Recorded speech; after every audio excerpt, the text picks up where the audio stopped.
ভাইরালি unlimited chips রেসিপির জন্য মানুষ এত পরিমাণের পাগল, সবাই এই 20-30 টাকার চিপস 100-150 টাকা নিয়ে বিক্রি করে, আর এত পরিমাণ নাকি মজা। হয়তো ভাবলাম আজকে আমিও বাসায় ট্রাই করে দেখি আমি তাদের মতো পারি কিনা। আসসালামু আলাইকুম everyone, this is me Swarna from স্বর্ণাস blog. কেমন আছেন আপনারা সবাই? আজকে আমি এই চিপস মাখা বানাবো, আর সবাই এটা নিয়ে এত বেশি মাতামাতি করতেছে, মনে হইতেছে যে এই চিপস মাখা জীবনেও খাই নাই। তো ভাবলাম আজকে আমিও দেখি কি আছে এর মধ্যে। তো এখানে আমি আলুস, নাচোস আর কুরকুরি চিপস নিয়েছিলাম। আপনাদের যার যেরকম পছন্দ সেরকমই নিয়ে নেবেন, তবে আলুস আর নাচোস চিপসটা কিন্তু অনেক বেশি মজা লাগে। তো আমার কাছে এগুলো ভালো লাগছে, তো এগুলো নিয়ে নিয়েছি। ভাস খাওয়ার আগে মনে করি ছোটখাটো ভাস খাওয়াই ভালো। এগুলো নিয়ে আসলে খেয়ে দেখা যায় কেমন হয়, যদি ভালো লাগে তাহলে নেক্সট টাইম আবার ট্রাই করবো। কষ্টের কথা হলো চিপসের প্যাকেট এত বড়, কিন্তু ভিতরে চিপস খুবই পরিমাণের কম। ছোটবেলায় দেখতাম চিপস কিনতাম, এত পরিমাণে চিপস থাকতো খেয়ে শেষ করতে পারতাম না, আর এখন দেখি চিপস খুবই পরিমাণের কম। দেখতে পাচ্ছেন এত পরিমাণের কম চিপস। আসলে এখন তেমন একটা চিপস খাওয়া হয় না, তাই আইডিয়াও খুবই কম। চিপস রেসিপি সালাদের জন্য নিয়েছিলাম টমেটো কুচি, কাঁচামরিচ কুচি, শশা কুচি, সাথে নিয়েছিলাম পেঁয়াজ কুচি আর অল্প একটু পরিমাণের লবণ। লবণটা একটু কম দিবেন, কারণ চিপসে প্রচুর পরিমাণে লবণ দেওয়া থাকে। যাই হোক, চিপসগুলো দেখে আমার আসলে কষ্ট লাগতেছে, আবার হাসিও আসতেছে। এখন এই চিপসগুলোকে হাত দিয়ে ভালো করে ভেঙে চুরে চুরমার করে দিব। যত বেশি পারবেন তত বেশি চুরমার করে দিবেন। একদম ছোট ছোট সাইজ হলে বেশি ভালো হবে খেতে। সাথে এর মধ্যে অনেকে চানাচুর অ্যাড করে, আপনারা চাইলে চানাচুর অ্যাড করতে পারেন, কিন্তু আমি চানাচুর অ্যাড করবো না, এভাবেই খেয়ে দেখবো। আর চিপসের যে মশলা থাকে সেটা কিন্তু খেতে খুবই খুবই মজা লাগে। আসলে আমার আর দু একটা চিপস কেনার প্রয়োজন ছিল, চিপস খুবই পরিমাণে কম হয়ে গিয়েছে,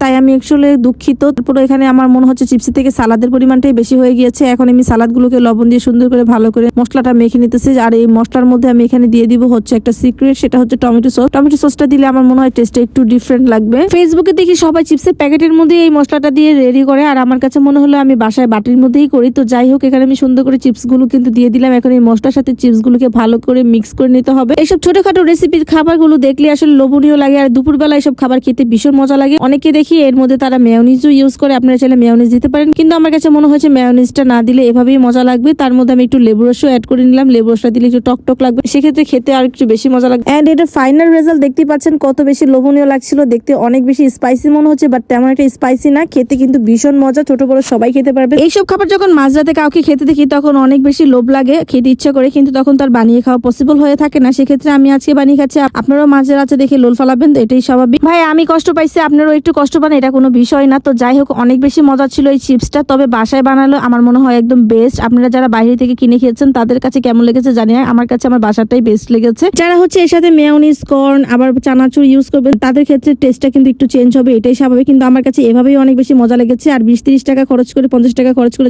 যখন এরকম 150-200 টাকা খাবারে ফিল পাই তখন তো মজা লাগবেই। তো আজকে ভিডিওটা এ পর্যন্তই। ভালো লাগলে লাইক কমেন্ট শেয়ার করে পেজে একটা ফলো দিয়ে দিবেন, আর এই রেসিপিটা ট্রাই করে অবশ্যই কমেন্ট বক্সে জানিয়ে যাবেন। আল্লাহ হাফেজ।